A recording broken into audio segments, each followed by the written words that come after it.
감사합니다. 오늘 말씀의 제목은 어려운 주제가 될 것 같은데요. 말씀으로 산다는 것은 무엇인가? 라는 제목을 가지고 하나님 말씀 함께 나누도록 하겠습니다. 요즘 뉴스를 보면 그리스도인으로 산다는 것이 무엇인가? 신앙인들은 도대체 어떻게 살아야 하는가에 대한 고민을 떨칠 수가 없습니다. 이런 고민이 참 들어요. 모두의 마음을 아프게 했던 정인이의 그 죽음에 관하여도 그의 부모가 그리스도인이라는 것에 정말 충격이 아닐 수가 없었고, 또 명성교회 그 세습이 세습으로 마무리된 것 같아서 마음이 참 불편하고, 또 방역 지침을 따르는 것이 종교 탄압이라고 하며 과학적 상식도 다 버려버리고 방역에 불응하는 단체나 교회들의 모습을 보면서 정말 하나님 말씀을 따른다고 하는 것, 도대체 그리스도인으로 산다는 것이 무엇인가에 대한 이 질문을 우리에게 던지지 아니할 수가 없는 겁니다. 그것이 과연 하나님의 말씀을 따르는 삶인가? 그것이 하나님의 가르침인가? 우리는 매주 어떤 말씀을 듣고 그 말씀이 내 삶을 과연 만들어가고 있던가? 이런 고민을 하게 됩니다. 저도 마찬가지로 나는 과연 어떤 말씀을 교인들에게 전하고 있는가? 이 질문을 버릴 수가 없습니다. 이 질문을 받으면 여러분 어떤 대답을 하시겠습니까? 여러분은 하나님 말씀을 과연 따르며 잘 살고 있습니까? 라고 물었을 때 아마 평소에 이런 걸 별로 생각해 보지 않았거나 아니면 예, 아니요 답하기 참 어려울 것 같아요. 사실 하나님의 말씀과 기독교의 가르침을 정확하게 알기가 참 힘듭니다. 안다고 해도 우리가 살아가는 세상은 그것과 전혀 다르게 작동하기 때문에 우리가 그 말에 순수하게 예라고 대답하기가 어려운 거예요.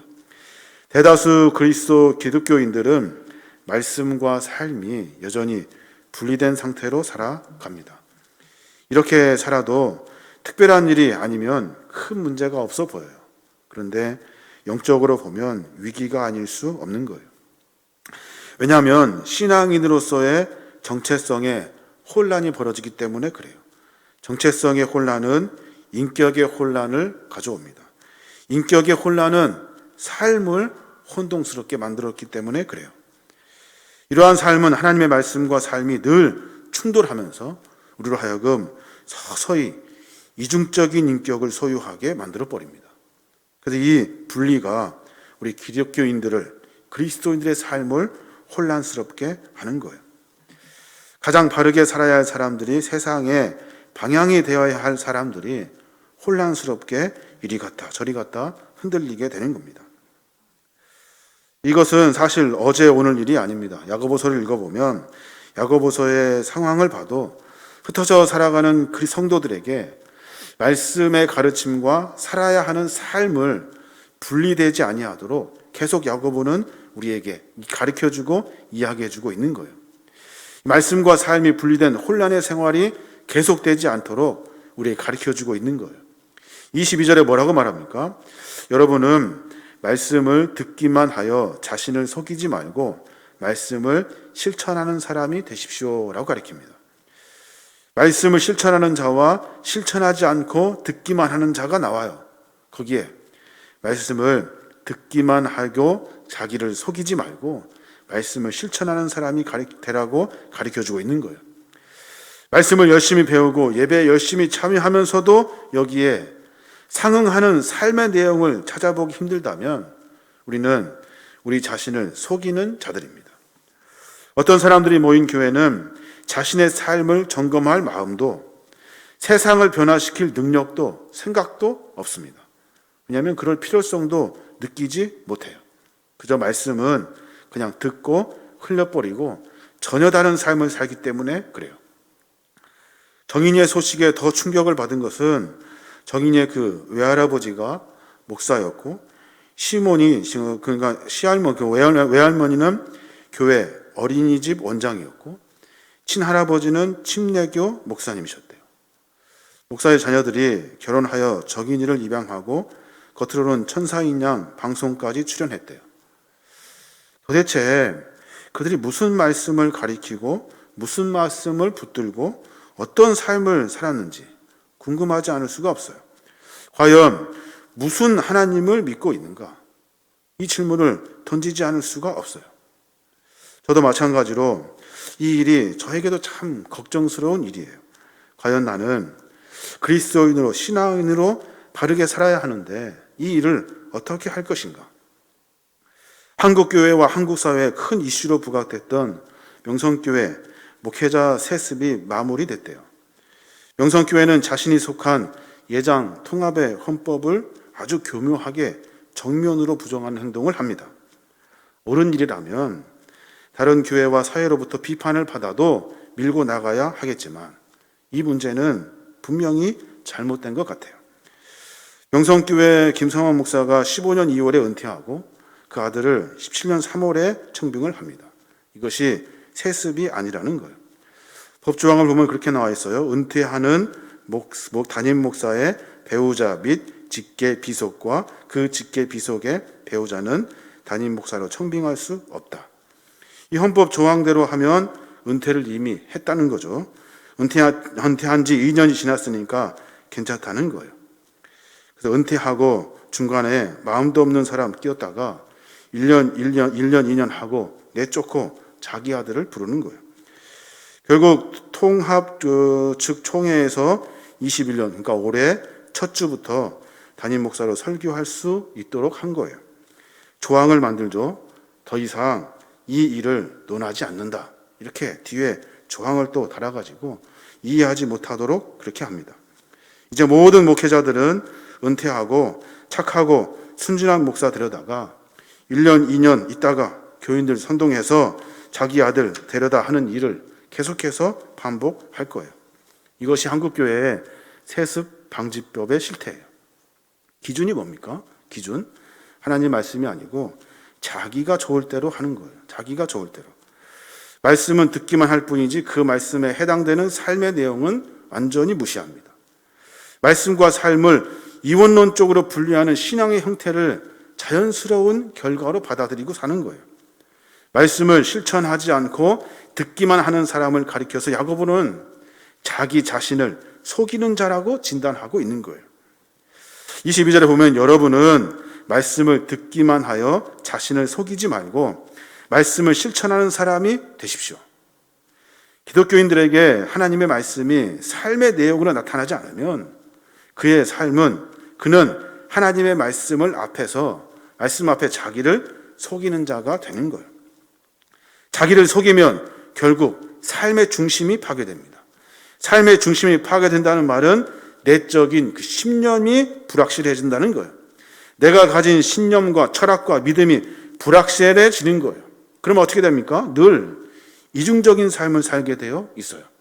겉으로는 신앙인인 척하며 살아가지만 진짜 자기가 살아가는 삶의 모습은 전혀 다른 모습을 살게 되는 거예요. 야고보 선생님은 말씀과 삶이 분리된 사람들의 문제점을 하나씩 지적하면서 23절에 조금 더 자세하게 설명해요. 뭐라고 말합니까? 말씀을 듣고도 실천하지 않는 사람은 거울에 자기 얼굴을 들여다보는 사람과 같습니다 라고 말해요. 당시 거울이 어떤 거울이냐면 청동 거울이에요. 청동을 갈고 닦아서 만든 것이기 때문에 요즘의 거울처럼 선명하지가 않아요. 얼굴의 그 세밀한 부분을 보지를 못해요. 그런 거울에 자기 얼굴을 한번 쓱 비춰 본다는 거예요. 우리가 들려줬던 하나님의 말씀들을 우리가 귀에 살짝 쓱 한번 스치듯이 안 보이는 거울에다가 자기 얼굴을 쓱 비치듯이 그렇게 말씀을 접하며 살아간다는 거예요. 거울은 말씀을 가리켜요. 말씀을 들을 때는 잠시 그 말을 기억하지만 들을 때뿐이에요. 말씀 듣고 세상에 나가면 아무것도 기억나지 않아요. 그냥 세상의 방법으로 살아가는 거예요. 현대 기독교인의 삶도 야고보 시대의 삶도 마찬가지. 모두가 다 그렇게 살아가는 거예요. 우리의 문제가 뭡니까? 우리의 문제. 말씀과 예배가 일상에서는 아무런 역할을 하지 못한다는 거예요. 이게 문제예요. 그러니 기독교 신앙과 삶이 분리될 수밖에 없어요. 말씀을 듣고 예배를 드리지만 그게 실제 삶으로 녹아지지가 않는 거예요. 어쩌면 더 악하고 어쩌면 더 추하고 더 더럽고 더 비정상적이고 더 교활해지는 거예요. 예수님께서 나를 구원하신 그리스도시며 살아계신 하나님의 아들이라는 사실도 일상에서는 전혀 기억나지가 않아요. 나를 사랑하시고 나와 함께 하시는 믿음은 결국 하나님, 나를 따라오십시오. 마치 하나님께 명령하듯이 자기의 삶을 자기가 주도적으로 살아요. 그러니 말씀과 삶은 분리될 수밖에 없어요. 내 이웃을 내 몸과 같이 사랑하나 하시는 하나님의 말씀, 이건 딴 세상의 이야기뿐이에요. 들을 수 있는 사람, 할 수 있는 사람은 따로 있다고 생각하는 거예요.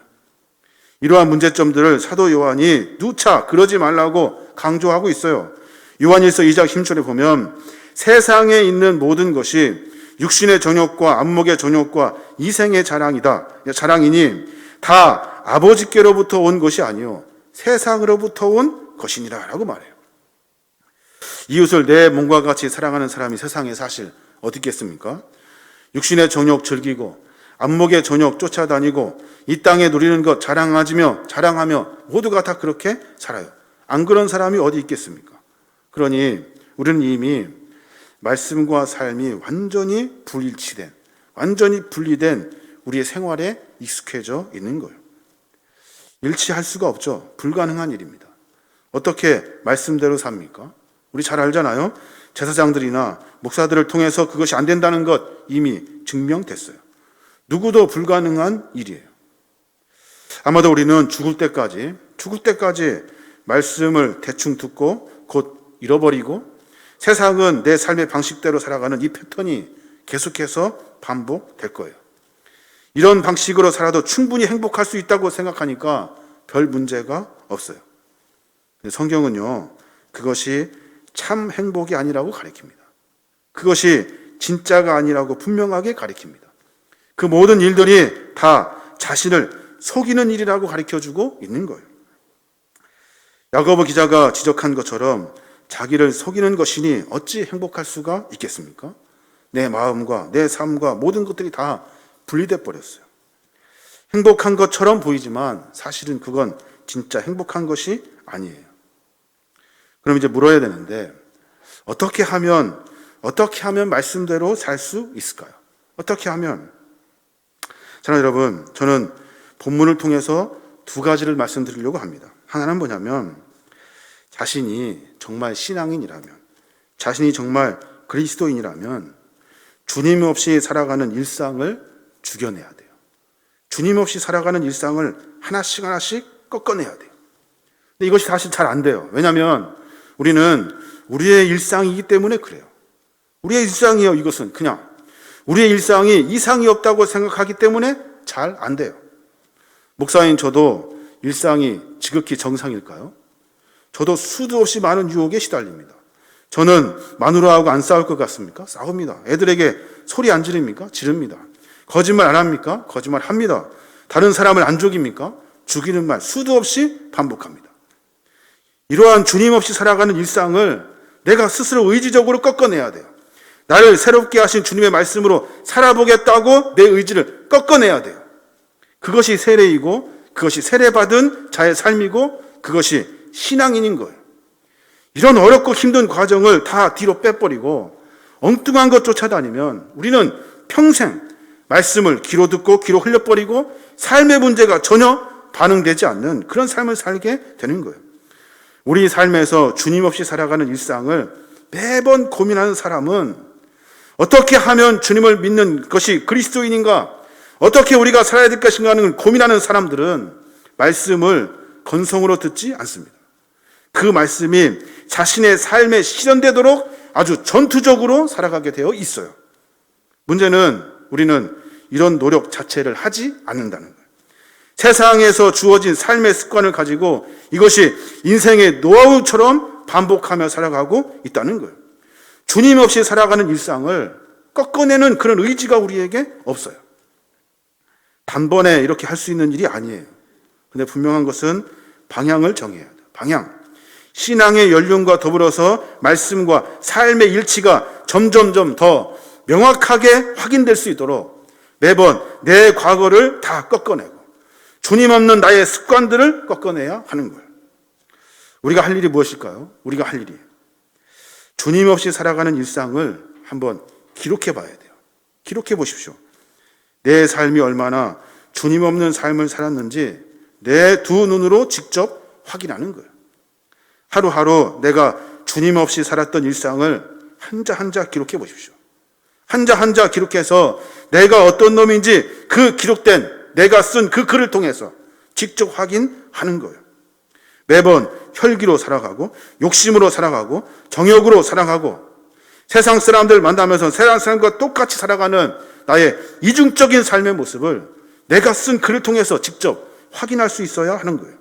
그래야 말씀과 삶이 늘 충돌하지 않고 어떻게든지 내 삶의 모습을 들여다보고 다시 새로운 삶을 살게 되는 거예요. 주님 없이 삶이 드러나게 되고 깨닫게 되고 반성하면서 우리의 삶의 모습이 점검되는 거예요. 자, 여러분, 우리는 신앙인입니까? 우리는 그리스도인입니까? 세례받은 사람들입니까? 그럼 우리가 입술로 고백해야 돼요. 무엇이 주님 없던 삶이었는지, 나에게 주님이 없었던 삶을 내 입술로 고백할 수 있어야 돼요.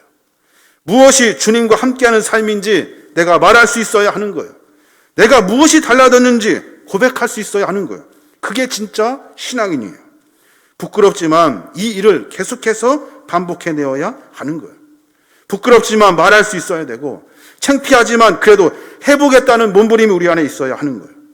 지금도 여전히 내 삶 가운데 과거에 있었던 습관들 끌고 살아간다고요. 그러면 여전히 육신의 정욕과 안목의 정욕과 이상의 자랑으로 살아가고 있는 거예요.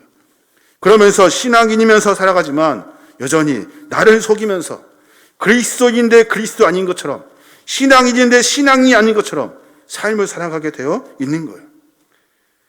야고보 선생님의 말씀은 말씀을 듣고 잃어버리는 게 아니라 실천하는 사람이 되라고 말하고 있는 거예요. 사랑하는 여러분, 이런 삶을 우리가 살아야 하는 거예요. 이 실천하는 사람들에게 야고보 선생님은 하늘의 복을 받을 수 있다고 말하고 있는 거예요. 첫 번째 단계 해야 될 일이 뭐예요? 자기 자신을 돌아보는 거예요. 저와 여러분이 신앙의 삶을 살아내면서 주님 없이 살아가는 일상을 적어서 죽여버리는 거예요. 죽여버려야 돼요. 그래야 새로운 삶을 살게 되는 거예요. 또 한 가지 고민해 보는데 어떻게 하면 말씀대로 살 수 있을까요? 야고보 선생은 그렇게 말해요. 갈등의 상황에서 옳은 길을 선택하래요. 갈등의 상황에서. 25절에 보면 그런 말씀이 있어요. 자유롭게 하는 온전한 율법을 들여다보고 있는 자는 듣고 잃어버린 자가 아니요 실천하는 자니 이 사람은 그 행하는 일에 복을 받으리라 라고 말해요. 자유롭고 온전하게 하는 율법, 이것을 듣고 잃어버리는 자가 아니라 실천하는 자가 복을 받게 된대요. 자유롭고 온전하게 하는 율법, 이 율법을 듣고 잃어버릴 것인가 실천할 것인가를 선택하면 돼요. 여기서 야고보는 율법과 말씀을 같은 의미로 사용하고 있어요. 킹 제임스 버전에 보면 이 율법의 이 말씀에 대한 정의가 참 흥미로워요. 뭐라고 말하냐면 완벽한 자유의 법칙이에요. 이 말씀이 완벽한 자유의 법칙이래요. 이게 무슨 말일까요? 말씀은 자유이고 다른 한편으로는 온전하다, 완벽하다는 의미예요. 말씀이 자유인 이유는 우리를 죄와 죽음에서 해방되었기 때문에 자유인 거예요. 또 말씀이 완전한 이유는 우리를 위해 십자가의 사랑을 통해서 우리가 구원이 완성되었기 때문에 완전한 거예요.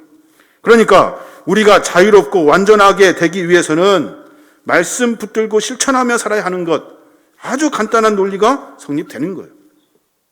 조금 더 쉽게 이해하기 위해서 제가 예를 하나 들겠습니다. 어떤 중학생이 있습니다. 그 중학생은 몇 가지 규칙을 지켜야 돼요. 학교에도 가야 되고 집안 청소도 해야 되고 동생을 돌봐야 됩니다. 동생을 돌보는 것만 생각해 보면 부모님이 맞벌이를 하고 계시기 때문에 학교 다녀온 다음에 동생을 돌봐 주어야 합니다. 이 학생은 동생을 돌보면서 자기가 불편하겠죠. 놀아야 되는데 동생을 도와야 되니까. 하지만 동생을 돌보면서 자기 의지를 꺾어서 그 사랑하는 동생을 돌보면서 가족의 사랑을 경험하게 돼요. 동생을 돌보는 시간이 늘어날수록 이 학생은 그 일로 불편하고 원망할 수 있지만 계속해서 꺾어내요. 그러면서 동생과의 사랑을 더 깊이 경험하고 PC방 가고 싶고 놀이공원에 가고 싶지만 이 친구의 욕심 따위는 다 거부해버리고 끝까지 끝까지 부모님의 말씀을 듣고 동생과의 관계를 돈독하게 세워냅니다. 그러면서 부모님과의 관계도 깊어지고 동생과의 관계도 깊어져요. 여기서 말하는 것이 바로 자유롭게 하는 거예요. 가장 완벽하게 하는 일이에요. 갈등이 있겠죠. 놀러 갈 것인가? 동생을 볼 것인가? 거기에서 동생을 보아됨으로 말미암아 우리가 동생과의 관계도 부모님과의 관계도 회복되게 되는 거예요. 어렵지만 불편하지만 나를 자유롭게 하고 완벽하게 하는 일에 최선을 다하는 거예요. 우리가 환경운동을 하고 있습니다. 몇 가지 우리가 지켜서 진행하고 있는데 자동차 공회전 안 하기 운동하고 있잖아요. 짧은 거리 안 타고 다니기. 제가 제일 지키지 못하는 것 같은데 지켜내는 거예요. 불편하죠. 불편하지만 걸어가는 거예요. 그러면서 환경이 살아나고 몸도 날씬해지고 그 일에 계속해서 매진하게 됩니다. 진짜 자유를 만나게 되고 진짜 완벽함을 추구하게 되는 거예요. 바이올린 연주가가 매일 바이올린을 연주합니다. 연습을 해요. 손가락도 아프고 연습 시간이 지루하고 힘들겠죠. 그런데 그 과정을 통해서 자신이 어려운 곡에서 자유로울 수 있고 완전해질 수 있다는 사실을 점점점 깨닫게 되는 거예요. 율법도 마찬가지예요. 율법이 우리에게 왜 자유와 완벽을 허락하냐면 우리의 삶의 어려운 순간순간에 하나님의 말씀에 따라 살아가려고 몸부림치는 거예요. 갈등의 순간이 있겠죠. 근데 그때마다 하나씩 꺾어내는 거예요. 그러면서 말씀 앞에 서려고 하고 무엇이 옳은지 분별하게 되고 그 말씀을 통해서 내 삶을 점검해내는 거예요. 그때 우리가 만나게 되는 진정한 자유와 완벽한 하나님의 은혜를 만나게 되는 거예요. 말씀 안에 점점점 더 깊이 빠져들게 됩니다. 말씀이 얼마큼 소중한지 깨닫게 되어 말씀으로 살아가는 삶에 대해서 매 순간 갈망하게 되고 그것을 추구하게 되어 있는 거예요. 야고보 선생은 이처럼 자유의 법을 추구하는 사람이야말로 그 실천을 통해서 복을 받을 수 있다고 이야기하고 있는 거예요. 자, 여러분, 인생의 여러 여정 가운데 많은 일들이 있죠. 그때 그 순간마다 우리가 선택해야 되는 순간에 하나님의 말씀의 것으로 선택해내는 거예요. 내 방법, 내 방식, 내 생각을 앞세우는 것이 아니라 그냥 뻔한 이야기가 아니라 매 순간마다 무엇이 어렵고 힘들지만 하나님의 말씀인지를 고백할 수 있어야 하는 거예요. 그래야 복을 얻을 수 있대요. 신앙인으로 살면서 갈등이 없겠습니까? 있겠죠. 무엇이 자유고 무엇이 완벽한 일인지 늘 선택하며 살아야 하는 거예요. 그 일을 할 때 우리는 하나님의 복을 누리게 되는 거예요. 여기서 말하는 복, 이 사람은 그 행하는 일에 복을 받으리라 라고 말씀하시는 이 복, 이 복이 무슨 복일까요? 이 복을 헬라어로 하면 마카리오스라고 말해요. 이 복은 팔복에서 나오는 복과 같은 단어를 사용하고 있어요. 무슨 말이냐면 이거는 세상의 복이 아니에요. 세상의 복이 하나님의 복을 가리키고 있는 거예요. 지금 당장 부자가 된다거나 지금 당장 유명해진다거나 지금 당장 출세하는 것이 아니에요. 보십시오. 동생을 돌보는 중학생. 이 학생은 동생을 돌보는 일로 인해서 공부를 잘 했을까요? 못했을까요? 아마 잘하지 못했을 것 같아요. 또 친구들에게 인기를 얻었을까요? 그러지 못했을 것 같아요. 친구가 부르는데 가지 못하니까. 부모님과의 관계, 동생과의 관계를 통해서 자신이 수고하고 헌신함으로 말미암아 자유와 그 완벽한 평안을 만나게 되어 있는 거예요. 여러분, 이것을 이해할 수 있어야 하는 거예요. 세상 사람들이 기대하는 복을 받지 못해도 하나님이 주시는 그 어느 것과 비교할 수 없는 충만한 자유롭고 완벽한 충만한 은혜를 우리가 얻게 되는 거예요. 이게 바로 구원의 기쁨이라는 겁니다. 구원의 기쁨. 자, 여러분, 예수님은 이러한 일들을 여러 번 강조해 주셨어요. 마태복음 7장 21절에 뭐라고 말합니까? 나더러 주여 주여 하는 자마다 다 천국에 들어갈 것이 아니요 다만 하늘에 계신 내 아버지의 뜻대로 행하는 자라야 들어가리라 라고 말씀하셔요. 이 말씀은 그 앞에 무슨 말이 있냐면 좋은 나무가 나쁜 열매를 맺을 수 없고 못된 나무가 좋은 열매를 맺을 수 없다는 비유, 그 다음에 하신 말씀이에요. 무슨 말이에요? 하나님의 뜻을 단지 듣기만 하는 것이 아니라 행하는 것으로 열매를 맺을 수 있다고 말씀하고 계시는 거예요. 열매를 맺으려면 어떻게 해요? 행하려면 어떻게 해야 돼요? 매번 갈등하는 순간에 하나님의 것으로 말씀의 것으로 선택하며 살아야 하는 거예요. 또 마태복음 7장 26절에 보면 하나님은 우리의 중심을 정확하게 깨트려 보셔요. 그러므로 내 말을 듣고 그대로 행하는 사람은 반석 위에다 자기 집을 지은 슬기로운 사람과 같다고 할 것이다. 비가 내리고 홍수가 나고 바람이 불어서 그 집에 들이닥쳤지만 무너지지 않는다. 그 집을 반석 위에 세웠기 때문이다 라고 말씀하셔요. 말씀을 듣고 행하는 사람은 반석 위에 지은 집과 같아요. 반석이 무엇을 가리킵니까? 반석은 말씀을 가리킵니다. 갈등의 순간에 하나님의 말씀을 선택하며 살아요. 그 사람은 자기 인생과 삶을 하나님 말씀으로 세운 사람이에요. 하나님의 반석 위에 세운 사람이에요. 그 사람은 어려운 일이 있어도, 풍랑이 있어도 무너지지 않는다는 거예요. 우리 그리스도인들의 삶의 평소 모습, 그럭저럭 그냥 유지가 됩니다. 그럭저럭 유지가 되겠죠. 그런데 비바람이 몰아치고 그리고 그 중심이 흔들 만큼 어려운 일이 생기면 다 무너져 버립니다. 왜요? 그 집을 무너지는 것들로 세웠기 때문에 그래요. 눈에 좋은 것, 그리고 즐길 수 있는 것, 행복한 것, 부하는 것, 세상의 것들로 채워졌기 때문에 그래요. 어렵고 힘들지만 그런 건 아니지만 몸부리고 애쓰고 헌신하는 사명의 모습으로 세워내야 돼요. 삶을. 그래야만이 하나님의 반석 위에 세워진 거룩한 집이 되는 거예요. 자, 여러분, 우리는 신앙인으로 부름을 받았습니다. 하나님이 우리를 그리스도인으로 삼아 주셨어요. 우리가 무슨 인심 쓰듯이 신앙인이 된 것이 아니에요. 우리가 무슨 체면 차리려고 그리스도인이 된 것이 아니에요. 하나님이 우리를 불러주셨어요. 말씀을 듣기만 하여 자신을 속이는 일이 없도록 하셔야 돼요. 그냥 말씀을 듣고 흘려서는 안 돼요. 그 말씀을 매번 삶 가운데 갈등하며 살아야 하는 거예요. 주님 없이 살았던 삶을 이제 확인하셔야 돼요. 그냥 적당히 넘어가는 것이 아니라 분명하게 확인해야 돼요. 그리고 가장 자유롭고 완벽하게 하도록 명령하신 말씀 앞에 갈등하지 않고 우리가 신앙의 삶의 방향을 정하면서 전진할 수 있어야 하는 거예요. 그래야 세상을 살아가는 그리스도인이 되는 거예요. 코로나로 진짜인지 가짜인지 구별해내고 있어요. 무엇이 진짜인지 가짜인지 코로나를 통해서 우리는 분명히 구별되고 있어요. 내 믿음이 진짜인가? 내 믿음이 과연 정상인가? 확인하는 시간을 우리가 갖고 있어요. 마지막 때를 살고 있습니다. 이 마지막 때에 하나님께서 정말 성경의 말씀대로 가라지는 다 빼고 알곡만 추수하신대요. 무엇이 알곡일까요? 세상의 방법과 기준이 아니라 내 삶을, 주님 없었던 삶을 점검하고 이제 주님과 함께 말씀의 기초로 살아내는 거예요. 선택하는 순간에, 그리고 어떤 일을 계획하는 그 일 가운데, 다른 사람들 만나며 살아가는 모든 일들 가운데, 그러니까 보고 듣고 느끼고 생각하고 고민하고 만나는 많은 일들 가운데 이 모든 일이 과연 내가 그리스도인으로 잘 선택하며 살고 있는지를 고민하며 살아야 하는 거예요. 이러한 삶을 살아내기 위해서 몸부림치는 것이 그리스도인의 삶이고 신앙인의 삶이 되는 겁니다. 자, 여러분, 어렵고 힘들지만 이러한 삶을 살아내므로 말미암아 우리의 삶이 주님 안에서 주님이 주시는 거룩한 하늘의 복을 누리며 나아가는 믿음의 종들 되시길 주님의 이름으로 축원합니다. 아멘.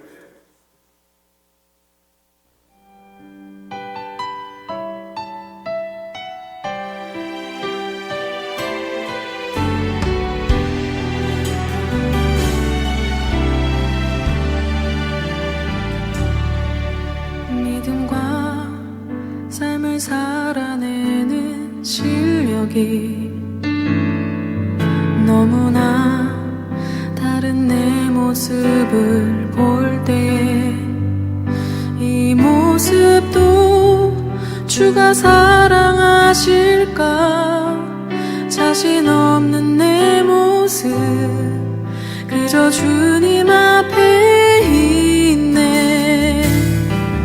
나 같은 자도 사랑하여 주시고 한 번도 나를 떠나지 않으셨네. 아픔 속에 주를 작게 여기 안으시고 내 손 잡아주시네. 오직 주님 안에 두려움없네. 고난을 통해 날 만드시는 믿네. 주님만이 내 모든 것 되시네. 주의 강한 손 날 붙드시네. 오직 주님 안에 소망 있네.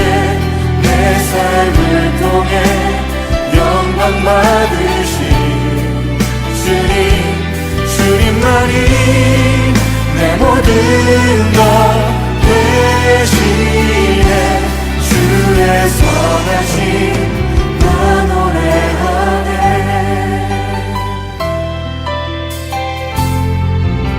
믿음과 삶을 살아내는 실력이 너무나 다른 내 모습을 볼 때 이 모습도 주가 사랑하실까. 자신 없는 내 모습 그저 주님 앞에 있네. 나 같은 자도 사랑하여 주시고 한 번도 나를 떠나지 않으셨네. 아픔 속에 주를 작게 여긴 날 부짓지 않으시고 내 손 잡아주시네. 오직 주님 안에, 오직 주님 안에 두려움없네. 고난을 통해 날 만드시는 믿네.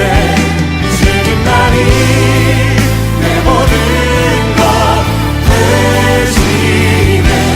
주의 강한 손 날 붙드심을 믿습니다. 오직 주님 안에, 오직 주님 안에 소망 있네. 내 삶을 통해 영광 받으신 주님, 주님만이 내 모든 것 되시네. 주의 선하심 그렇습니다. 우리 주님 안에 있습니다. 오직 주님 안에, 오직 주님 안에 두려움없네. 고난을 통해 날 만드심을 믿네. 주님만이 내 모든 것 되시네. 주의 강한 손 날 붙드시네. 오직 주님 안에, 오직 주님 안에 소망 있네. 내 삶을 통해 영광 받으신 주님, 주님만이 내 모든 것 되시네. 주의 선하심 나 노래하네. 주의 선하심, 주의 선하심 나 노래하네. 주의 선하심